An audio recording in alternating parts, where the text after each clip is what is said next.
Subscribe करंतु एबे हम चैनल को आउ प्रेस करंतु बेल आइकन को जहा द्वारा लेटेस्ट वीडियो नोटिफिकेशन आपण मानकु सर्वप्रथमे मिली जिवो। नमस्कार बंधुगण, ओम नमः शिवाय।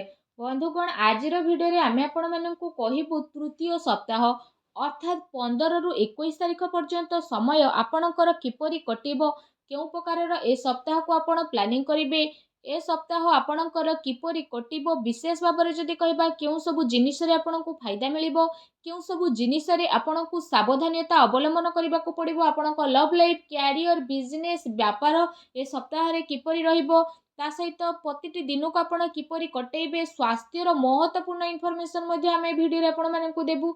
आ वीडियो शेष रे आमे आपण मानकु किछि उपाय विषय मध्ये कहबो, जहा द्वारा आपण ए सप्ताह को आहुरी अधिक भलो आ महत्वपूर्ण भरा साब्यस्त करि परिबे। आगो को वीडियो आरंभ करबा पूर्वरु हमर आपणकु रिक्वेस्ट, जदि आपण हमर ए चैनल रे नुआ आछंती चैनल को सब्सक्राइब करंतु, सांगरे नोटिफिकेशन रो बेल को मध्ये ऑन करंतु, जहा द्वारा समय समय देश नुआ नुआ वीडियो रो नोटिफिकेशन आपणक पाखरे पहुंची जिवो। आसंतु जानिबा किपरि रहइबो आपणक पई तृतीय सप्ताह अर्थात 15 रु 21 तारिख पर्यंत समय। जदि सबुठारु प्रथमे आमे आपणको कहबु कि ए सप्ताह रे आपणक पई कोन सतरे पॉजिटिव रहिबा पई जाउछि। जदि विशेष भाବରେ कहबा फ्रेंड्स, ए दिन रे कोनोसी राजनीति लोकंक सहित आपणकर साक्षात हेबो, आ ए सप्ताह रे आपणक लोकप्रियता बढ़िबो। ता सहित जन संपर्ककर दायरा मध्ये आपण विस्तार करिवे। संतानक तरफरु तांकर कैरियर को नै कि सप्ताह रे कोनोसी शुभ समाचार मध्ये मिली पारे। आपणकर सिद्धांतवादी दृष्टिकोण समाज एवं धार्मिक स्थल रे आपणको विशेष भाବରେ सम्मानजनक उपाधि मध्ये प्रदान करिवो। एहा सहित धार्मिक एवं आध्यात्मिक गतिविधि रे आपणकर विशेष भाବରେ महत्वपूर्ण योगदान रहिबो। प्रॉपर्टी संबंधित कोनोसी अटकी थिबा कार्य पूरा हेबार मध्ये संभावना बनुछि।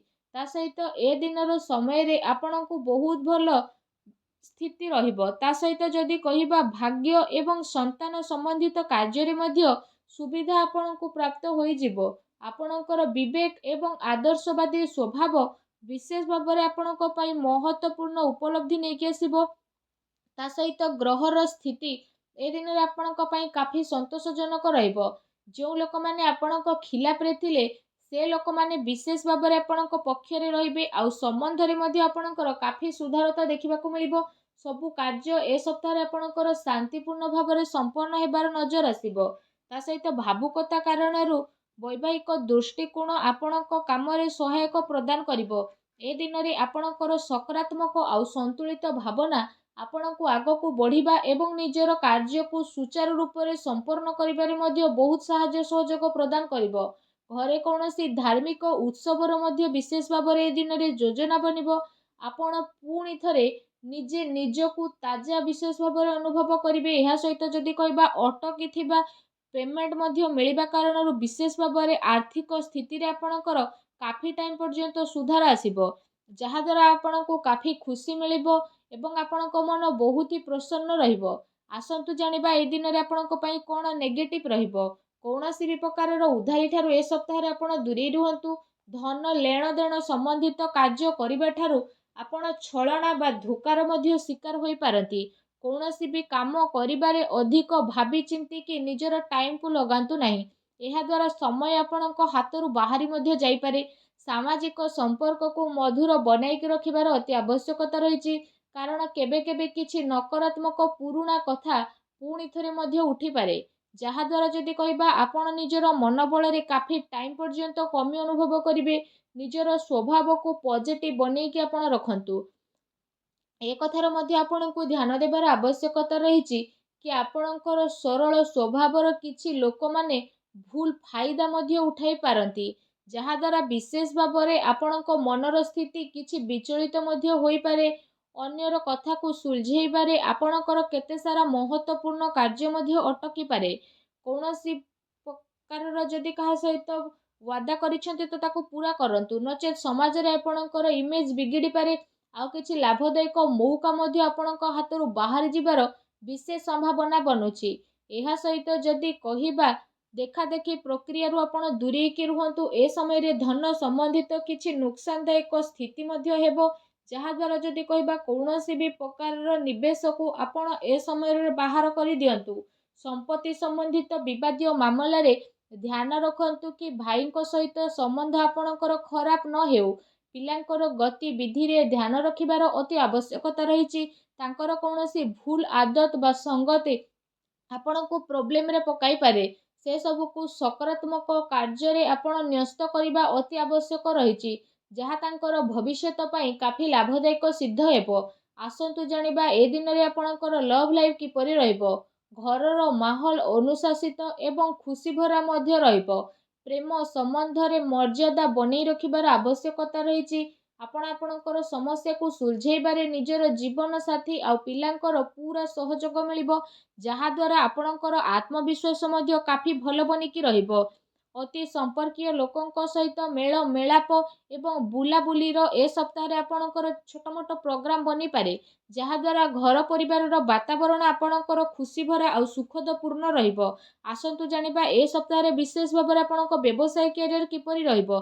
ଯଦି କହିବା କାର୍ଯ୍ୟସ୍ଥଳରେ ନିଆଯାଇଥିବା ଠୋସ୍ ନିର୍ଣ୍ଣୟ ଆପଣଙ୍କ ପାଇଁ ବହୁତ ଭଲ ରହିବ ଆଉ ସଫଳତା ମଧ୍ୟ ଆପଣଙ୍କୁ ଅବଶ୍ୟ ମିଳିବ। ଏ ଦିନରେ ମାର୍କେଟିଂ ତଥା ପେମେଣ୍ଟ କଲେକ୍ଟ କରିବା ଯେଭଳି କାର୍ଯ୍ୟରେ ଆପଣ ଆପଣଙ୍କ ଟାଇମକୁ ସ୍ପେଣ୍ଡ କରିବେ, ସେୟାର ଏବଂ ରିସ୍କ ପ୍ରଭୃତି କାର୍ଯ୍ୟରେ ବିଶେଷ ଭାବରେ ଦୂରେଇକି ରୁହନ୍ତୁ। ଆପଣଙ୍କ ସହ ଛଳନା କିମ୍ବା ଧୋକାଧଡ଼ି ମଧ୍ୟ ହୋଇପାରେ। ଚାକିରିରେ କୌଣସି ପ୍ରକାରର ସ୍ଥାନ ପରିବର୍ତ୍ତନ ବିଶେଷ ଭାବରେ ଆପଣଙ୍କ ପାଇଁ ଯୋଗ ବନୁଛି। କାର୍ଯ୍ୟସ୍ଥଳରେ କୌଣସି ପଡ଼ୋଶୀଙ୍କ ଦ୍ୱାରା ଲଢ଼େଇ ଝଗଡ଼ା ଯେପରିର ସ୍ଥିତି ମଧ୍ୟ ବନିବ। କିଛି କାନୁନି ବା ନିବେଶ ସମ୍ବନ୍ଧିତ ବିଶେଷ ଭାବରେ ଜଟିଳ କାମର ଆପଣଙ୍କୁ ସାମ୍ନା ମଧ୍ୟ କରିବା ପାଇଁ ପଡ଼ିବ। ବ୍ୟବସାୟିକ କାର୍ଯ୍ୟ ପ୍ରଣାଳୀରେ ପରିବର୍ତ୍ତନ ଆଣିବା ଆପଣଙ୍କ ପାଇଁ ଅତି ଆବଶ୍ୟକ ରହିଛି, ଯାହା ପାଇଁ ଆହୁରି ଅଧିକ ବେହତରିନ ପରିଣାମ ଆପଣଙ୍କୁ ହାସିଲ ମଧ୍ୟ ହେବ। ତା ସହିତ ବ୍ୟବସାୟିକ ପ୍ରତିଷ୍ଠାନରେ ଅନୁଭବୀ ଆଉ ପରିବାରର ବରିଷ୍ଠ ଲୋକଙ୍କର ଅନୁମତି ଏବଂ ସହମତି ଦ୍ୱାରା କାର୍ଯ୍ୟ କରିବା ଦ୍ୱାରା ଆପଣଙ୍କର କାଫି ସମସ୍ୟା ବହୁତ ଆସାନୀରେ ସୁଲଝି ମଧ୍ୟ ଯିବ।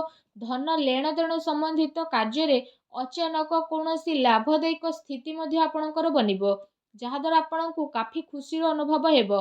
କାର୍ଯ୍ୟକ୍ଷେତ୍ରରେ ଯାହା ଆପଣ ପରିବର୍ତ୍ତନ ସମ୍ବନ୍ଧିତ ଯୋଜନା ବନଉଥିଲେ, ତ ସେସବୁ ଉପରେ ରାଜ କରିବାର ଉଚିତ ସମୟ ଏବେ ଆସିନାହିଁ। ଏ ସମୟରେ ଆପଣ ନିଜର ଅଧିକତମ କାର୍ଯ୍ୟ ଊର୍ଜା ନିବେଶରେ ଲଗାନ୍ତୁ। ବର୍ତ୍ତମାନର ଗତିବିଧିରେ ଆପଣ ନିଜର ଧ୍ୟାନ କେନ୍ଦ୍ରିତ କରନ୍ତୁ। ଏହା ଆପଣଙ୍କ ପାଇଁ ବହୁତ ହି ଭଲ ରହିବ। ଆସନ୍ତୁ ଜାଣିବା ଆପଣଙ୍କର ସ୍ୱାସ୍ଥ୍ୟ ଏ ସପ୍ତାହରେ କିପରି ରହିବ। ଯଦି କହିବା ଏ ସପ୍ତାହରେ ଆପଣଙ୍କ ସ୍ୱାସ୍ଥ୍ୟ ବହୁତ ଭଲ ରହିବ, କିନ୍ତୁ ପୁଣି ଦିନଚର୍ଯ୍ୟାକୁ ବ୍ୟବସ୍ଥିତ ବନେଇକି ରଖିବା ଆପଣଙ୍କ ପାଇଁ ଅତି ଆବଶ୍ୟକତା ରହିଛି।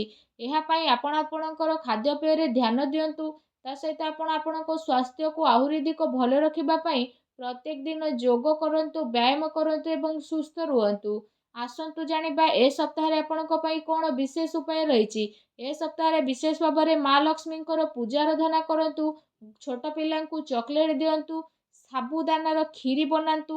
ତା ସହିତ ସେ କ୍ଷୀରିରେ ଆପଣମାନେ ଚିନି ବଦଳରେ ମିଶ୍ରି କରନ୍ତୁ। ଆଉ କ୍ଷୀରି ଯେତେବେଳେ ପ୍ରସ୍ତୁତ ହୋଇଯିବ, ତ ସେଥିରେ ଆପଣ ଅଳ୍ପ ଟିକେ କେଶର ପକାନ୍ତୁ। ଆଉ ତାପରେ ଆପଣ ସେ କ୍ଷୀରିକୁ ସବୁଠାରୁ ପ୍ରଥମେ ମା ଲକ୍ଷ୍ମୀଙ୍କ ପାଖରେ ଭୋଗ ଲଗାନ୍ତୁ। ଏହାପରେ ଆପଣ ସେ କ୍ଷୀରିକୁ ମା ଲକ୍ଷ୍ମୀଙ୍କ ସମର୍ପଣ କରିକି ଗରିବ ଲୋକଙ୍କ ଭିତରେ ବାଣ୍ଟି ଦିଅନ୍ତୁ। ଏପରି କରିବା ଦ୍ୱାରା ମା ଲକ୍ଷ୍ମୀ ବହୁତ ଶୀଘ୍ର ପ୍ରସନ୍ନ ହେବେ ଏବଂ ଆପଣଙ୍କର ସମସ୍ତ କଷ୍ଟକୁ ଦୂର କରିବେ। ମା ଲକ୍ଷ୍ମୀଙ୍କୁ ଭଲ ପାଉଥିଲେ ସଚ୍ଚା ଦିଲରେ କମେଣ୍ଟ ବକ୍ସରେ ଜୟ ମା ଲକ୍ଷ୍ମୀ ଅବଶ୍ୟ ଲେଖନ୍ତୁ ଓ ଭିଡ଼ିଓକୁ ଲାଇକ୍ ଆଉ ସେୟାର କରିବା ପାଇଁ ଆଦୌ ବି ଭୁଲନ୍ତୁ ନାହିଁ। ଧନ୍ୟବାଦ।